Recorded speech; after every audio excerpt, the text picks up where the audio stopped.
নমস্কার বন্ধুরা, শুরু হয়ে গেল আয়ুষ্মান ভারত যোজনার আবেদন। বর্তমান সময়ে যাদের রেশন কার্ড RKSY 1 এবং RKSY 2 রয়েছে তাদেরই আবেদন জমা নেওয়া হচ্ছে। অপরপক্ষে যাদের রেশন কার্ড PHH, SPHH এবং AYY রয়েছে তাদের অটোমেটিকভাবে আয়ুষ্মান ভারতের আওতায় তারা পড়ে যাবে। জনকল্যাণ শিবিরে গিয়ে আপনারা এই ফর্মটি জমা দিয়ে আসবেন। আসুন দেখে নিই এই ফর্মটি কিভাবে পূরণ করবেন। সবার প্রথমে এখানে তারিখ লিখবেন। যদি আগামীকাল দেন তাহলে 16/6/2026 লিখবেন। আধার নম্বর, আবেদনকারীর আধার নম্বর এখানে টাইপ করবেন। আবেদনকারীর নাম দেবেন, এখানে যিনি আবেদন করছেন তার নাম হবে এখানে। রেশন কার্ড নম্বর দেবেন। আবেদনকারীর রেশন কার্ড কোন ক্যাটাগরির সেটি দেবেন। যদি AY হয় AY টিক চিহ্ন দেবেন। যদি SPH হয় SPH, এভাবে যেটি হবে সেখানে টিক চিহ্ন দেবেন।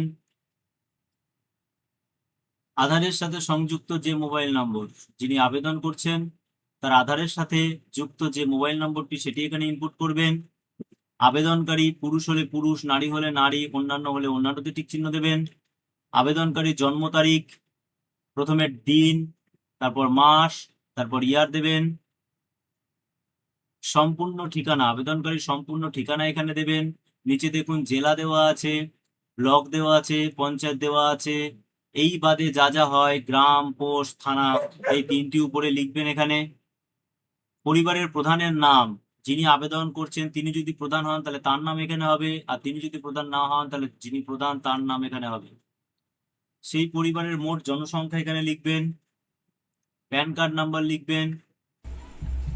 নির্বাচনী বিবরণ দেওয়া আছে এখানে, যেখানে যদি 18 বছরের বেশি বয়স কেউ হন, মানে আবেদনকারী কথা বলা হচ্ছে, আবেদনকারী তো 18 বছরের বেশি হবেনি, তো তার এপিক নম্বরটি এখানে বসিয়ে দেবেন। তিনি কোন এসি সেটি এখানে দিতে হবে, কোন বিধানসভার অন্তর্গত সেটি এখানে ইনপুট করতে হবে। ধরুন 118 মধ্যমগ্রাম বিধানসভা, তাহলে এখানে 118 দিয়ে মধ্যমগ্রাম লিখে দেবো। পার্ট নম্বর দেবো এখানে, এবং তিনি এই যে সিরিয়াল নাম্বার, মানে নতুন যে ভোটার লিস্ট, সেই ভোটার লিস্টের কত নম্বর সিরিয়াল আছে তাই এখানে দেব।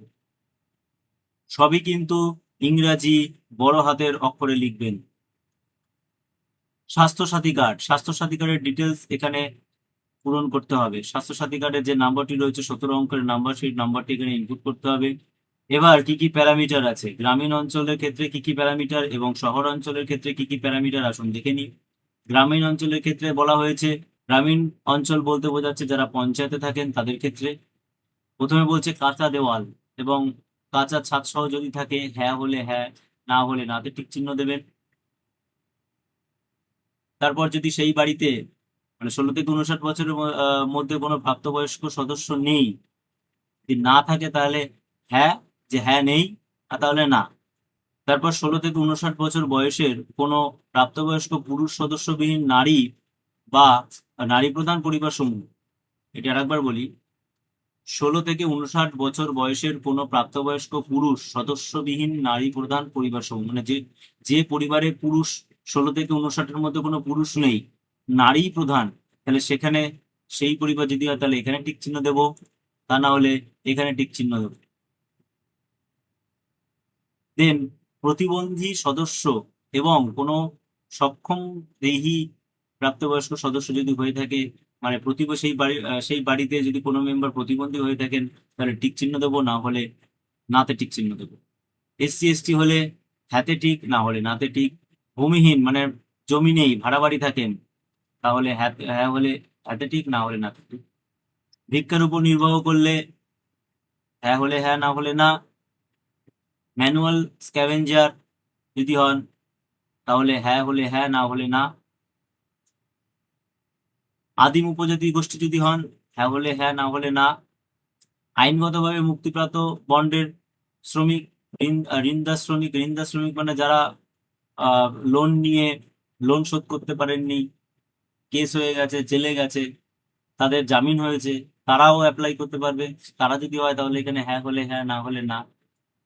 বেশিরভাগ ক্ষেত্রে নাই হবে। এবার শহর অঞ্চলের ক্ষেত্রে আবর্জনা পুরনো হলে হ্যাঁ, না হলে না। ভিখারি হলে হ্যাঁ, না হলে না। গৃহকর্মী হলে হ্যাঁ, না হলে না। রাস্তার ফেরিওয়ালা, মুচি, হকার, রাস্তার কাজ করা বা অন্যান্য সেবা প্রদানকারী যদি হয়ে থাকেন তাহলে হ্যাঁ দেবেন, তা না হলে না দেবেন। রং মিস্ত্রি, প্লাম্বার, নিরাপত্তা রক্ষী এরা যদি হ্যাঁ হয় তাহলে হ্যাঁ, না হলে না। ঝাড়ুদার বা স্যানিটেশন কর্মী হ্যাঁ হলে হ্যাঁ, না হলে না। কারিগর, হস্তশিল্পী, এগুলো সবই বুঝতে পারবেন যেগুলো হবেন। এর মধ্যে যেগুলো হ্যাঁ হবে হ্যাঁ দেবেন, না হলে না দেবেন। অতিরিক্ত তথ্য, এটা একটু দেখবেন যে আপনার পরিবারের 70 বছরের বেশি কেউ আছে নাকি। আপনি যদি আবেদনকারী 70 বছরের বেশি হয়ে থাকেন তাহলে হ্যাঁ দেবেন, না হলে না।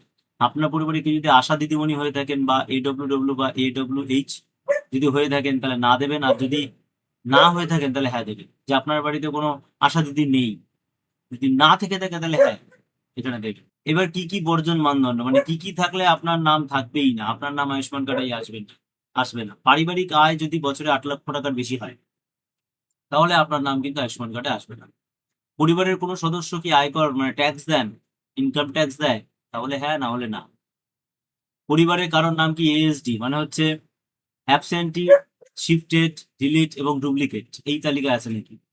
যদি থাকে তাহলে পাবে না, এবং না থাকলে পাবে।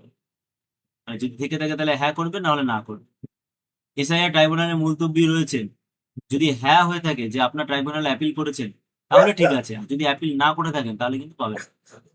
সিএ তে যদি আবেদন করে থাকেন তাহলে হ্যাঁ দেবেন, না হলে না দেবেন। সিএ তে আবেদন যদি করে থাকেন, কারা করবেন? যাদের ধরুন নাম কাটা গেছে, 2026 এসআর নাম কাটা গেছে, তারা যদি ট্রাইব্যুনালে অ্যাপিল করে, সে যদি হ্যাঁ দেয় এবং সে যদি সিএ করে সেখানে যদি হ্যাঁ দেয় তাহলে কিন্তু সে কিন্তু এই কার্ডের আওতায় আসছে। কিন্তু তিনি যদি নাম কাটা গেছে অথচ সিএ তে আবেদন করেননি এবং ট্রাইব্যুনালে আবেদন করেননি, তাহলে কিন্তু তার না পাওয়ার সম্ভাবনা বেশি। অন্নপূর্ণা যোজনার উপভোক্তা তালিকা থেকে উপভোক্তার নাম মুছে ফেলা হয়েছে, যদি আপনার অন্নপূর্ণা যোজনা থেকে থাকে এবং সেখান থেকে যদি বাদ দিয়ে থাকে নাম, তাহলে হ্যাঁ লিখবেন যে হ্যাঁ বাদ দিয়ে দিয়েছে, আর না হলে না। এবার সর্বশেষ আবেদনকারীর ঘোষণা, যে আবেদনকারী ঘোষণা করছে যে আমি সমস্ত জ্ঞানে এগুলো সবকিছু দিচ্ছি, সবকিছু সত্য। মিথ্যা যদি হয়ে থাকে তাহলে সামাজিক সুরক্ষা সুবিধাগুলি বন্ধ হবে, এই বলে এখানে স্বাক্ষর করবে। যদি স্বাক্ষর না যায় তাহলে টিপসই, এবং এখানে অবশ্যই টিক চিহ্ন দেবে। এবং এখানে আধার নাম্বার, আবেদনকারীর নাম ও রেশন কার্ড দিয়ে দেবে। সুবিধার ক্ষেত্রে, যে অফিসের সুবিধার ক্ষেত্রে এখানে পুরুষ, এখানে জন্ম তারিখ বা মহিলা জন্ম তারিখ দিয়ে শেষ করবে। নমস্কার, ভালো লাগলে সাবস্ক্রাইব করবেন, শেয়ার করবেন।